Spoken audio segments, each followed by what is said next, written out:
उम्मीदें इंसान से लगाकर उम्मीदें इंसान से लगाकर शिकवे करते हो खुदा से, गालिब तुम भी कमाल करते हो। बड़ी अच्छी बात कही गालिब साहब ने। अब देखिए, यहाँ इतनी अच्छी बात कहने के बाद में आपको ये बात जो है सोचने के लिए मजबूर कर देगी।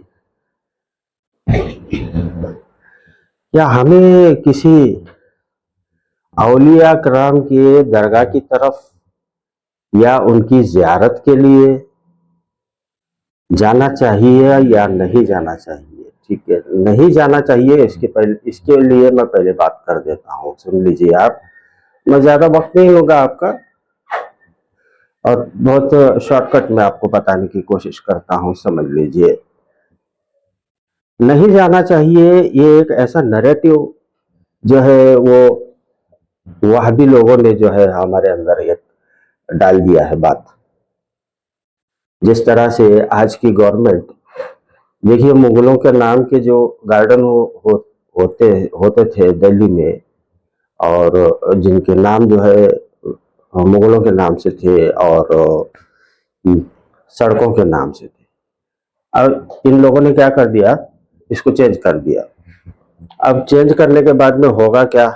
इतिहास तो नहीं बदलेगा, ये बात ठीक है, लेकिन 100 सालों के बाद में जो है आने वाली जो जनरेशन है इस नाम को भूल जाएंगे।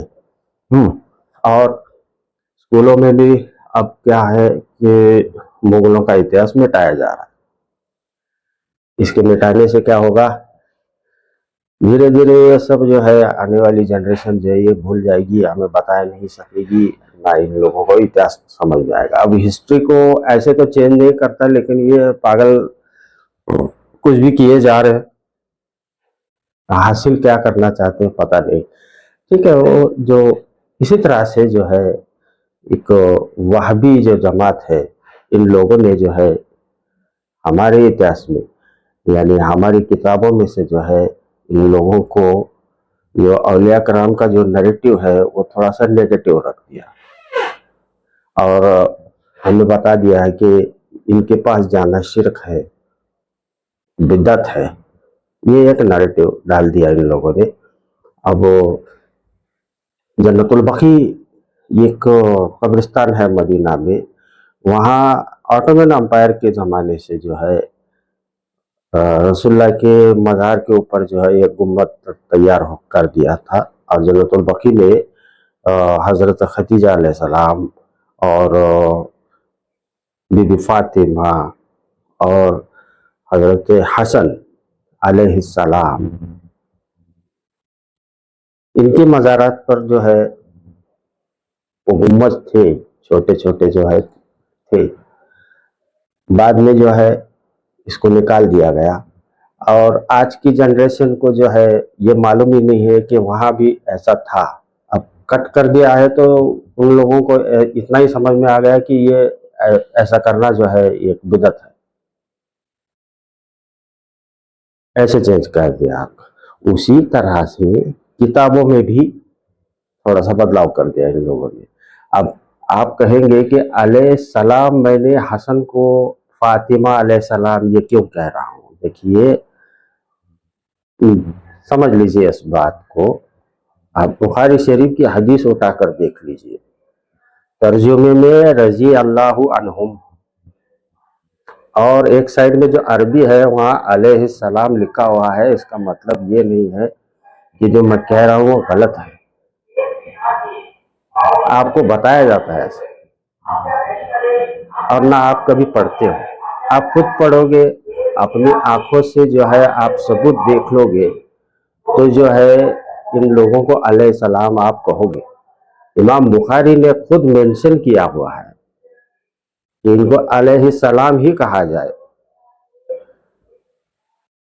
ये जो उलमा अभी बाहर आ रहे हैं ना, ये आपको दीन नहीं सिखाएंगे, ये आपको सिखाएंगे वजू कैसा करना है, रोजा कैसा रखना है, इसके मसाइल उसके मसाइल।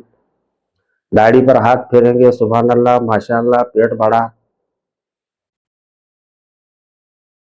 आप इनसे दिल लोगे तो खसारे में हैं आप। मेरा परसेप्शन आप जान लीजिए कि जाना चाहिए या नहीं, तो जाना चाहिए।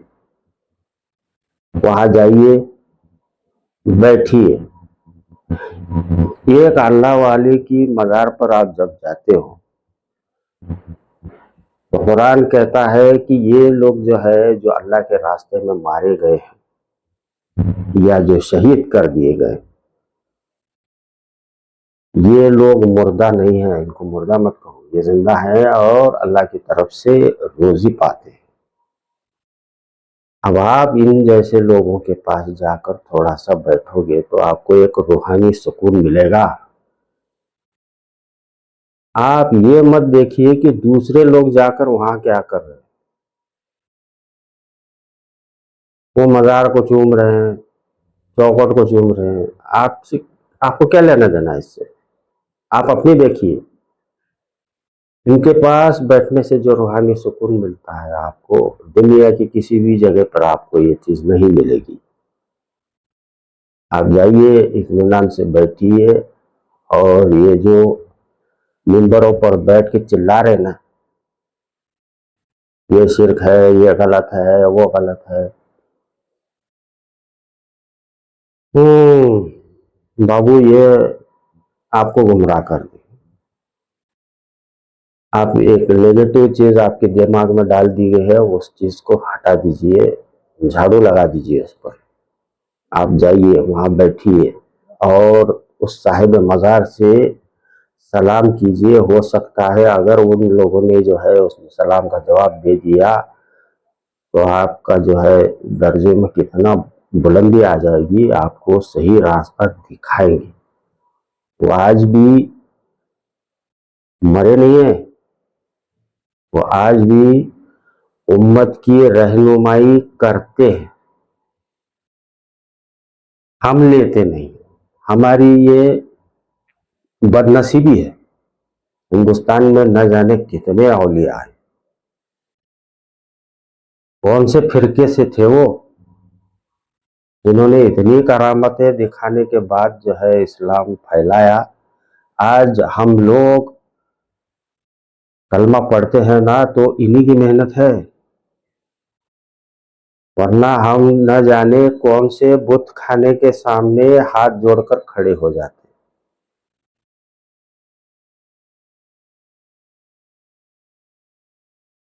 आप तक बात पहुंच रही है। मेरे चैनल में आप देख रहे होंगे कि कोई तांग झांक नहीं है, म्यूजिक नहीं है बड़ा, और ना कोई अट्रैक्टिव चीजें हैं, और ना मैं जल्दी जल्दी चिल्लाकर बात करता हूँ। मैं बात को आपको आप तक मैंने जो है इशारे तक पहुंचाई है। आप जब भी जाएं किसी औलिया करम के दरगाह पर, वहाँ के किताब का एक स्टॉल होता है, वहाँ से जिस बुजुर्ग के पास गए हैं उस बुजुर्ग की जो है सवाने हयात नाम की एक किताब मिलती है। पूछ लीजिए स्टॉल वाले को, बता देगा आपको कि इस बुजुर्ग के बारे में मुझे जानना है, तो ऐसी कोई किताब है आपके पास तो लाइए और पढ़िए। देख लीजिए किस तरह से उन लोगों ने जिंदगी गुजारी। कम से कम उतने अखलाक तो आप अपनी जिंदगी में लाइए। बस एक डाल दिया है हमारे दिमाग में, हम उसी की तरह बने हुए हैं। ये एक यहूदी उलमाओं की ताकत है, वो यहूदी उलमा हमारे अंदर बने हुए हैं। इन लोगों ने जो है एक नैरेटिव बना दिया कि नफरत करना है बस। जिस तरह से आज का माहौल है ना जिंदगी में, मुसलमान को देखो तो सिर्फ नफरत करो, ऐसी मेहनत जो है काफी सालों से चल रही है। उसी तरह से हम मुसलमानों में भी जो है ये फसाद फैलाने का जो काम जो है इन लोगों ने किया है ना, इसको जो है हमारा देखने का नजरिया बदल जाएगा।